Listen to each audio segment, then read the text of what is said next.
T20 world cup ఆరంభం నుంచి తడబడుతూ కీలక ఆటగాళ్ల ఫామ్పై ఆందోళనల మధ్య టీమిండియా ఫైనల్కు చేరుకుంది. సెమీస్లో అతి కష్టంగా గెలిచిన భారత్కు ప్రత్యర్థి జట్టు విధ్వంసకర ఫామ్ పెను సవాలుగా మారింది.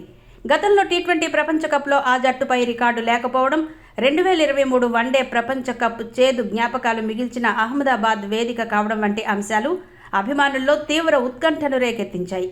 ఇన్ని ప్రతికూలతల మధ్య ఫైనల్ పోరులో భారత్ ఎలా నిలుస్తుందో అన్న టెన్షన్ అందరిలోనూ నెలకొంది. అయితే ఆదివారం రాత్రి నరేంద్ర మోదీ స్టేడియంలో భారత్ వీరోచితంగా పోరాడి ఆ అడ్డుగోడలన్నిటినీ బద్దలు కొట్టింది. సంజు శాంసన్, అభిషేక్ శర్మ, ఇషాన్ కిషన్ బ్యాటింగ్తో చెలరేగగా ఆఖర్లో శివం దూబే మెరుపులు మెరిపించాడు.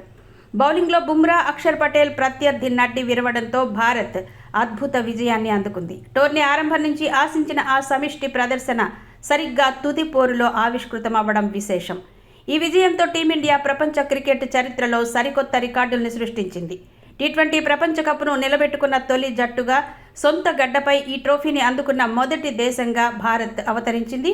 టీ20 ప్రపంచ కప్ ఫైనల్ చరిత్రలోనే అత్యధికంగా 255 పరుగుల భారీ స్కోర్ సాధించిన జట్టుగా టీమిండియా సరికొత్త రికార్డు సృష్టించగా, ఈ క్రమంలో గతంలో తన పేరిటే ఉన్న 176 పరుగుల రికార్డును అధిగమించింది. ఈ విజయంతో భారత్ ఖాతాలో మొత్తం 5 ప్రపంచ కప్లు చేరగా అత్యధికంగా 3 సార్లు టీ20 ప్రపంచ కప్ను ముద్దాడిన ఏకైక జట్టుగా చరిత్ర సృష్టించింది.